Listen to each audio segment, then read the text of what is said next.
मैं हूं आपके साथ मयूरी श्रीवास्तव। रुक करेंगे खबरों की ओर, बात करेंगे बरेली की, जहां मौलाना तौकीर के करीबी आरिफ पर एक्शन हुआ है। बता दें कि आरिफ की दुकान पर बीडीए का बुलडोजर चला है। 16 दुकानों के ध्वस्तीकरण की कार्रवाई शुरू हुई है। 6 बुलडोजर ने अवैध निर्माण को गिराया है। बारादरी थाना क्षेत्र के जगतपुर का ये पूरा मामला बताया जा रहा है, जहां काफी तेजी से मामले में जांच पड़ताल की जा रही है। आला अधिकारियों की मौजूदगी में एक्शन हो रहा है।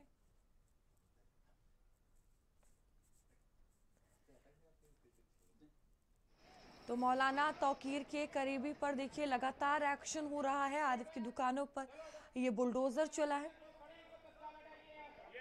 और देखिए आला अधिकारियों की मौजूदगी यहाँ पर है। सुरक्षा के पुख्ता इंतजाम देखने को मिल रहे हैं और इसी बीच ये बड़ी कार्रवाई की गई है। बारादरी थाना क्षेत्र के जगतपुर का ये मामला बताया जा रहा है, जहां बीडीए की तरफ से बुलडोजर कार्रवाई की गई है। और दीपक हमारे साथ जुड़ चुके हैं। दीपक, मौलाना तौकीर के करीबी आरिफ पर एक्शन हो रहा है, बुलडोजर की कार्रवाई हो रही है, क्या जानकारी सामने आ रही है? देखिए, मैं आपको बता दूं 26 सितंबर को यहाँ पे आई लव मोहम्मद की जो विवाद हुआ था, उसके बाद जो प्रोटेस्ट करने युवा आए थे और उन्होंने पुलिस पर पथराव किया था, धक्का मुक्की की थी। उसके बाद पुलिस ने लाठीचार्ज करने के बाद ये मामले को पूरा कंट्रोल में लिया था। उसके बाद से लगातार उस मामले में कार्रवाई चल रही है और ये बताया जा रहा है कि उस जो 26 सितंबर को विवाद हुआ था उसमें बैक हैंड से कुछ लोगों ने फाइनेंस किया गया था, जो भीड़ आई थी उसको फाइनेंस किया गया था।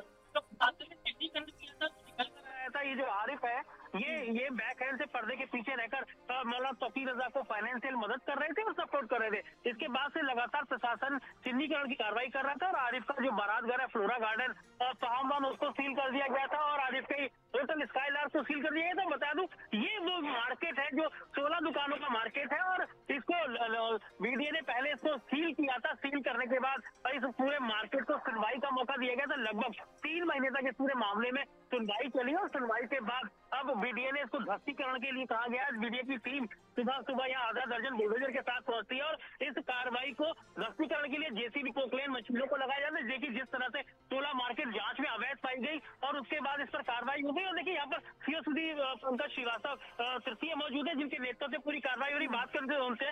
सर, क्या कहेंगे आज जिस तरह से कार्रवाई हुई है?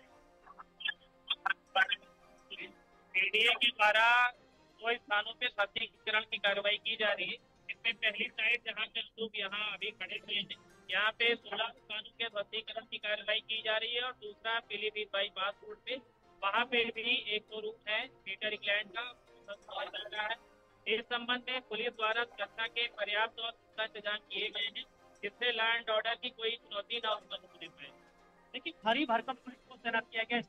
अपनी टीम के साथ यहाँ मौजूद है धनंजय पांडे ने पूरे इलाके को यहाँ सील किया गया। कोई भी बाहरी व्यक्ति यहाँ ना आ सके जो इस कार्रवाई की जद में ना आ जाए। लगातार बीडीए का बुलडोजर देखिए किस तरह से गरज रहा है इस मार्केट को तोड़ने में। बताया जा रहा है कि आधा दर्जन जो जेसीबी मशीनें लगाई गई, कुछ जेसीबी मशीनें के पीछे खड़ी है और कुछ पीलीभीत रोड पर पीटर इंग्लैंड का जो शोरूम है उसको भी तोड़ने की कार्रवाई की जा रही है। लगातार बुलडोजर से कार्रवाई की जा रही है। दुकान वाले हैं, इन दुकानदारों को सुबह 1 घंटे का अल्टीमेटम दिया गया था कि इसको तत्काल खाली कर दे और इसको बीडीए की जांच में और बीडीए की सुनवाई में जो आरिफ का पक्ष था वो बिल्कुल नहीं पाया गया। बताया कि बिना नक्शे के आरिफ ने अपने रसूख और धन बल के आधार पर इस पूरे मार्केट को बनाया था और इस मार्केट को सेल कर दिया था। बताया जो दुकानदार है वो दुकानदार भी आज हाशिए पर है और वो उनका भी रो रो कर बड़ा बुरा हाल है। और बताया जा रहा है कि उन दुकानदारों का कहना है कि जिस तरह से इस मार्केट को जब उन्होंने खरीदा था तब आरिफ ने कहा था इसके कागजात कंप्लीट है, बीडीए से अप्रूव है, और आज अचानक से उनकी दुकानों को खाली कराया गया।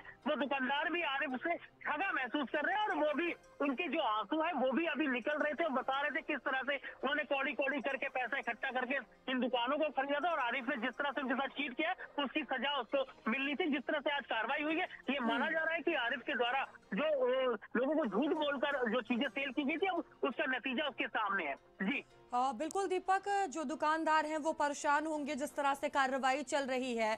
अभी तक कितने दुकानों पर एक्शन हुआ है, कितने देर ये और कार्रवाई चलेगी?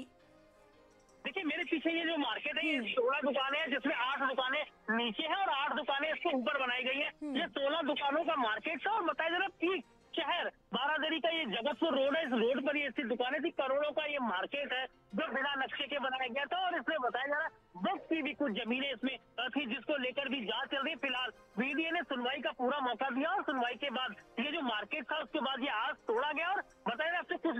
यहाँ पे पीलीभीत बाईपास रोड है, वहां पर पीटर इंग्लैंड कंपनी का शोरूम में बना रखा था आरिफ ने। उसमें भी तीन फ्लोर बना रखे। एक फ्लोर पे पीटर इंग्लैंड का शोरूम था, दूसरे फ्लोर पे जिम बना रखा था, उसके ऊपर एक स्पा टाइप का चल रहा था। बताया उसको भी लगातार बीडीए तोड़ने की कार्रवाई कर रहा है। वहां भी 3 बुलडोजर सुबह से गरज रहे हैं और उसको भी ध्वस्तीकरण की कार्रवाई की जा रही है। अब से कुछ देर बाद ही उस मार्केट को मिट्टी में मिला दिया जाएगा, जमींदोज कर दिया जाएगा। ये साफ संदेश है प्रशासन का कि जो भी हिंसा में शामिल रहा है, जो भी जिसका भी प्रत्यक्ष और अप्रत्यक्ष रूप से उसमें इन्वॉल्वमेंट है, उसके खिलाफ किसी भी प्रकार से बख्शने की कोई कार्रवाई नहीं होगी, सख्त कार्रवाई होगी। जिस तरह से ये आज बुलडोजर चला है, ये बहुत बड़ी बात है कि जो आरिफ हर बार अपनी कार्रवाई से बच जाता था, अपने धन बल और असूख के बल पर हर बार अपनी कार्रवाई से प्रशासन के चंगुल से निकल जाता था, मगर आज प्रशासन ने उसको ये सबक सिखाया है कि किस तरह से जो कार्रवाई की गई है, जिस तरह से बुलडोजर चल रहा है, बुलडोजर अब लगातार अपना काम कर रहा है और फिर उससे कुछ ही देर बाद ये पूरा मार्केट जमींदोज हो जाएगा। और बताया जा रहा है कि जिस तरह से बिल्कुल दीपक, बड़ी कार्रवाई की जा रही है, आप नजर बनाए रखिएगा। बहुत धन्यवाद आपका। और चलिए आगे बढ़ेंगे। बता दें कि पुणे के पिंपरखेड़ा गांव में तेंदुए का आतंक लगातार बढ़ता जा रहा है और इसी कारण ग्रामीणों ने अपनी सुरक्षा की